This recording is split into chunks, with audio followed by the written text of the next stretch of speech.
I welcome you to a new segment of The Real Reaction.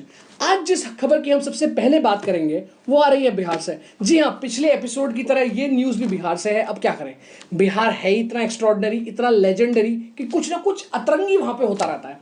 अब की बार जो है 12th क्लास के बिहार में रिजल्ट आए हैं और हाजीपुर डिस्ट्रिक्ट में एक लड़की ने आर्ट्स स्ट्रीम में टॉप किया है। उस लड़की का इंटरव्यू लेने कुछ रिपोर्टर पहुंच गए। पॉलिटिकल साइंस क्या होता है, माने किस तरह का सब्जेक्ट है, इसमें क्या क्या क्या चीज़ पढ़ाया जाता है? पॉलिटिकल साइंस एक नया सब्जेक्ट सुन रहे हैं, क्या चीज़ है? देहात की बच्ची है सर। पॉलिटिकल साइंस या नया सब्जेक्ट हम सुन रहे हैं, क्या चीज़ है? खाना बनाने के बारे में। खाना कौन सी पॉलिटिकल साइंस में बनाना सिखाया जाता है यार? आई थिंक ये लड़की होम साइंस को पॉलिटिकल साइंस से कंफ्यूज कर रही है, मगर जिसके लड़की के सब्जेक्ट ही पॉलिटिकल साइंस हो वो क्यों कंफ्यूज करेगा? और कितने सब्जेक्ट का आपने एग्जाम दिया? कौन कौन सा? 6 सब्जेक्ट है। 6 सब्जेक्ट। हाँ। कितने मार्क्स का एग्जाम होगा आपको? परीक्षा जो है कितने नंबर का हुआ? कुल कितने नंबर का एग्जाम? 600 नंबर का। 600 नंबर का। 12th class 5 subjects 100 marks each 500 number. ये 600 नंबर का क्या बोल रही है? You know, at this point all I can do is, Arjun भाई प्लीज आप आइए और हमें बताइए ये क्या अंधेर नगरी चौपट राजा चल रहा है यार। देखिए, मुझे ये तो नहीं पता कि क्या चल रहा है, राइट, लेकिन अपने बचपन की एक बात मुझे याद आ गई। अच्छा, क्या? जब भी कोई पढ़ने वाला लड़का होता है, उसके आसपास के जितने भी माँ बाप होते हैं वो अपने बच्चों को जरूर कहते हैं, वर्मा जी के लड़के को देखो, उसकी तरह बनो, वर्मा जी के लड़के को देखो उसकी। तो वैसे ही, हाँ, वैसे ये जो लड़की थी राय साहब की लड़की, इसके भी आसपास के माँ बाप कहते होंगे देखो राय साहब की लड़की को देखो, राय साहब की लड़की को देखो। तो आज बच्चों का दिन है, आज बच्चे अपने माँ बाप को कह रहे होंगे देखो राय साहब की लड़की को देख लो, कम से कम दोबारा पेपर तो नहीं देना पड़ेगा।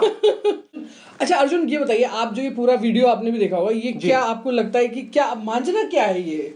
देखिए, फ्रैंकली स्पीकिंग, मांझरा मुझे ये लगता है कि ये लड़की एग्जाम देने भी नहीं गई। अगर आपने क्वेश्चन पेपर पढ़ा है तो आपको ये पता होना चाहिए कि जो क्वेश्चन है वो खाना बनाने पे तो नहीं है। खाना बनाने का कोई क्वेश्चन ही नहीं है। ऐसा कुछ हो ही नहीं सकता कि पूछे कि भाई चिकन बिरयानी कैसे बनती है, अकबर ने पानीपत की लड़ाई में क्या खाया, ये सब कोई नहीं पूछेगा।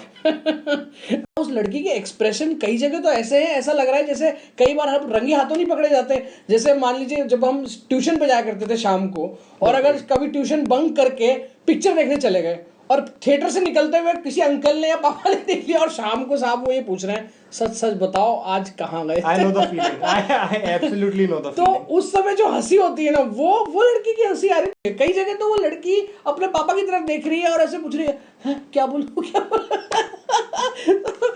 वैसे अर्जुन, ये वाली जो न्यूज़ है एकदम फैंटेसी जैसी मुझे लगती है कि आप पूरे साल आपने कुछ भी नहीं किया फिर भी आपने टॉप कर लिया। मतलब ये सुन के मुझे कुछ कुछ you know what I am saying, it's a fantasy. ये जो पॉलिटिकल साइंस की बात हो रही है, इसी से ये विशेष सूचना मैं देना चाहूँगा कि मेरे 10th क्लास में सोशल स्टडीज़ में 95 नंबर आते थे। History, civic, geography, economics combined में 95 नंबर थे। मैं आपको भी जो है मार्कशीट दिखा सकता हूँ और केजरीवाल साहब मांगेंगे तो उनको भी दिखा सकता हूँ। लेकिन ओवरऑल हम बहुत सारे जोक मार सकते हैं और भी जोक मारते जा सकते हैं, मगर आई थिंक ओवरऑल ये बहुत ही डिप्रेसिंग पिक्चर है कि इस तरह के बच्चे जिन्होंने शायद एग्ज़ाम भी नहीं दिया या जिनको एग्ज़ाम के बारे में कुछ पता भी नहीं है वो टॉप कर रहे हैं। देखिए, एक बहुत बड़ी आयरनी है कि तक्षशिला यूनिवर्सिटी जो वर्ल्ड की ओल्डेस्ट यूनिवर्सिटी है वो भी बिहार में है। आप ये देखिए, मैंने 1 साल पहले एक न्यूज़ पढ़ी थी जहां पर याद है, जहां पर बच्चे एग्जाम दे रहे हैं और छज्जे पे खड़े होकर माँ बाप चीटिंग करवा रहे हैं। मतलब उसमें और क्या बुरी हालत है। और उनसे आप पूछेंगे तो वो ये और बोलते हैं अब क्या करी, इको पास ना कराई तो की शादी ना हुई। तो उनके पास एक्सप्लेनेशन भी था। और तो एक और न्यूज़ में पढ़ रहा था कि कुछ महीनों पहले की न्यूज़ है कि आर्मी के किसी एंट्री लेवल पोस्ट के लिए एक एग्जाम था और जो मेल जितने भी स्टूडेंट्स थे उनको अंडरवेयर में एग्जाम दिलाया गया है। इसलिए क्योंकि अगर वो शायद कपड़े पहन के आएंगे तो कोई फर्रे वर्रे छुपा लेंगे। ये दिखाता है कि कितना अविश्वास है। राइट। तो आई थिंक, अच्छा, और ऐसा नहीं है हम बिहार को बहुत ज़्यादा शैम कर रहे हैं, बिहार की बहुत ज़्यादा हम फजीदी कर रहे हैं। आप पता है एक स्टैट के अनुसार सबसे ज़्यादा IAS इंडिया में बिहार से होते हैं। तो ऐसा नहीं है कि वहाँ के लोग मेहनती नहीं है, इंटेलिजेंट नहीं है, but I think what is required is जिस तरह से नीतीश कुमार साहब ने एक जबरदस्त स्टेप लेके पूरी शराबबंदी कर दी बिहार में, आई थिंक उसी तरह एजुकेशन सिस्टम में कुछ ना कुछ रिफॉर्म बहुत जरूरी है। पूरा उसका आई थिंक पूरा करप्ट हो चुका है और बहुत ही एक ड्रास्टिक मेजर्स की जरूरत है। तो अर्जुन, अगला टॉपिक है, एक एक्ट्रेस पर लोगों ने ट्विटर पर हमला बोल दिया। उसका कसूर सिर्फ इतना था कि एक्ट्रेस ने अपनी कुछ बिकनी की फोटोज शेयर कर दी। अब आप सोच रहे होंगे कि ऐसी क्या नौबत आ गई बिकनी की फोटोज में। बिल्कुल। तो वो एक्ट्रेस ने करीब 1.5 साल पहले एक टीवी सीरियल में काम किया था जिसका बहुत फेमस हुआ था सीरियल, जिसका नाम है देवों के देव महादेव। उसमें वो पार्वती बनी थी। अच्छा, हाँ, इस पे मैंने भी एक कमेंट पढ़ा था। सोनारिका भदौरिया उसकी बात हो रही है। बिल्कुल, मैंने भी एक कमेंट पढ़ा था, किसी ने फेसबुक पे अपडेट लिखा था शायद, कि ये जो भी एक्टर्स हैं जो राम, सीता, पार्वती, शिव इन सब के रोल्स करते हैं, उनको उसके बाद पब्लिक में एक डिग्निटी, एक मॉडेस्टी मेंटेन करके रखनी चाहिए। पूरी जिंदगी तो गधा है क्या? मुझे लगता है लोगों को आज भी ये लगता है कि ये पार्वती जी हैं, आशीर्वाद देंगी, भला होगा, वरदान मिलेगा। तो नहीं, मतलब इसमें ये है कि देखिए, जो लोग ट्विटर पे हैं वो कम से कम इतने पढ़े लिखे तो हैं कि ट्विटर पर जा पहुंचे हैं। वो गांव के लोग तो है नहीं कि वो टीवी को ही जो है हार चढ़ा रहे हैं, नारियल फोड़ रहे हैं, या अगरबत्ती कर रहे हैं जैसे कि पहले महाभारत था।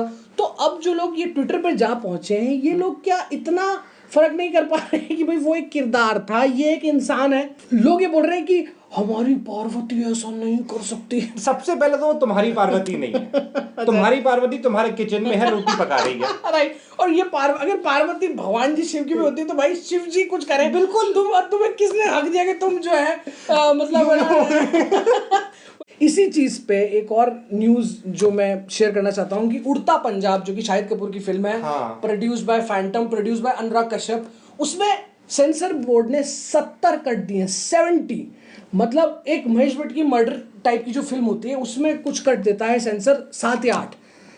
उड़ता पंजाब में 70 कट हैं। आप सोचिए, काट दो, वहां भी काट दो।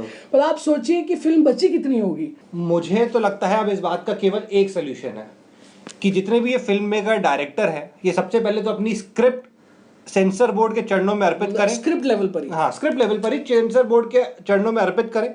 वहां सेंसर बोर्ड बोलेगा कि भाई साहब ये रखो, ये काटो, ये रखो, ये छाटो।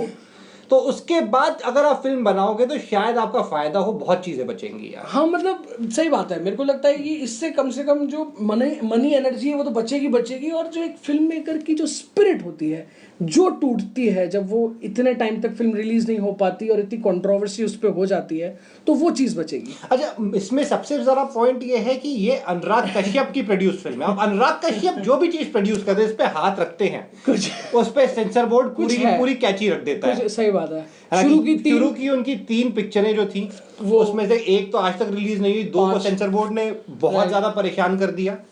तो मतलब मैं तो ये भी मुझे लगता है कभी-कभी कि कट नाम से बेचारा अनुराग कश्यप में खौफ खा गया होगा।